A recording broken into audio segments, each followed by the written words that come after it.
পতনের দ্বারপ্রান্তে ইসরায়েলের ক্ষমতাসীন জোট।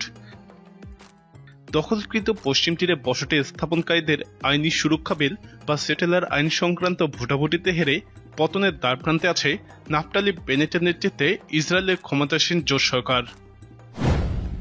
পশ্চিম তীরে ইহুদি বসতি স্থাপনকারীদের জন্য বেসামরিক আইনি অধিকার নবায়ন বিলের প্রথম পদক্ষেপে ব্যর্থ হয়েছে। জোটের এই পরাজয়কে ইসরায়েলি মিডিয়া ইসরায়েলের ইতিহাসের সবথেকে পরাবাস্তব এবং রাজনৈতিক আত্মহত্যা হিসেবে বর্ণনা করেছে। চূড়ান্তভাবে আইনটি পাশ করতে ব্যর্থ হলে বেঞ্জামিন নেতানিয়াহুকে ক্ষমতাচ্যুত করা এই জোটের পতন ঘটে যেতে পারে। ডানপন্থী বিরোধী সদস্যরা বিলটির বিপক্ষে ভোট দিয়েছে, যদিও তারা বসতি নির্মাণকে সমর্থন করে। ভোটাভুটিতে ক্ষমতাসীন জোট ৫৮ এবং ৫২ ব্যবধানে হেরেছে। ইসরায়েলের আইনসভা নেসেটের নতুন সদস্য লামা নাজমি এ বিষয়ে বলেন, এই ভোট প্রমাণ করে নতুন সরকার কতটা ভঙ্গুর। তবে দ্বিরাষ্ট্রনীতির সমর্থকরা বলছেন তারা বিপক্ষে ভোট দিতে পারতেন, কিন্তু এই সরকারকে সমর্থন না করা হবেই বিশেষ সুবিধাভোগী চরিত্র। এই সরকার অতি ডানপন্থী এবং নব্য উদারপন্থীদের পছন্দ। সুতরাং সফলতা অর্জনের জন্য সরকারকে সময় দিতে হবে। ১৯৬৭ সালে ফিলিস্তিনি ভূখণ্ডে পশ্চিম তীর দখল করার পর থেকে ইসরায়েলে একটি জরুরি প্রতিবিধান চালু হয়। ইসরায়েলি আইনসভা নেসেট প্রতি ৫ বছরে একবার ইসরায়েলি বসতি স্থাপন নিয়ে করা আইন নবায়ন করে থাকে। আন্তর্জাতিক আইন লঙ্ঘন করেই পশ্চিম তীরে প্রায় ৫ লাখ ইহুদি বাস করে। তাদের ইসরায়েলি নাগরিকত্ব রয়েছে।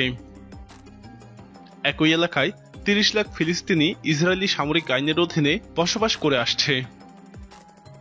মানবাধিকার গোষ্ঠীগুলো ইসরায়েলের বিরুদ্ধে পশ্চিম তীরে বর্ণবাদের অভিযোগ তুলে আসছে। যদি আইনটি নবায়ন না করা হয় কিংবা জুনের শেষের মধ্যে এটি পরিবর্তিত সংস্করণ পাশ করা না হয়, তাহলে ইসরায়েলি বসতি স্থাপনকারীরা স্বয়ংক্রিয়ভাবে সামরিক শাসন দ্বারা শাসিত হবে। এর ফলে পশ্চিম তীরে ইসরায়েলি ট্যাক্স এবং পুলিশি ব্যবস্থার বিরুদ্ধে ফিলিস্তিনিরা ফুঁসে উঠতে পারে, যা ইসরায়েল সরকারকে পতনের দিকে নিয়ে যেতে পারে। বর্তমানে ইসরায়েলের ক্ষমতাসীন জোট সরকার ৮টি দলের সমন্বয়ে গঠিত। ১ বছর আগে নাফটালি বেনেটের নেতৃত্বে মন্ত্রিসভা শপথ নিয়েছিল। জোটে বসতি স্থাপনের বিরোধিতাকারী বামপন্থীদের অন্তর্ভুক্ত করা হয়। আর ডানপন্থী নেতা প্রধানমন্ত্রী নাফটালি বেনেট, যিনি এর আগে একটি বসতি স্থাপনকারী লবিং গ্রুপের নেতৃত্ব দিয়েছিলেন। বিরোধী আরব সংখ্যাগরিষ্ঠ তায়াল পার্টির নেতা আহমদ তিবি বলেছেন, ক্ষমতাসীন এই জোটে যোগদান একটি বড় ভুল ছিল। এটা পক্ষাঘাতগ্রস্ত। সবাই তাদের বিবেকের বিরুদ্ধে ভোট দিয়েছে। আমরা নেসেটের একমাত্র দল যারা এই বিলের বিপক্ষে। আমরা যা বিশ্বাস করি তার পক্ষে ভোট দেই। ইসরায়েলের পররাষ্ট্রমন্ত্রী ইয়ার লাপিড টুইটারে এক বিবৃতিতে বলেছে, আমরা প্রথম রাউন্ডে হারলেও বরাবরের মতো শক্তিশালী হয়ে ফিরব এবং পরের রাউন্ডে জিতব।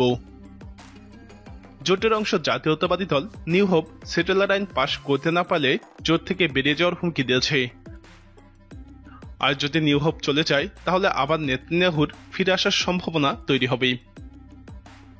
প্রিয় দর্শক, ইসরায়েলের রাজনীতির এই অবস্থা ইসরায়েলের অস্তিত্বকে কতটা ঝুঁকিতে ফেলতে পারে? আপনার মতামত কমেন্টে জানান।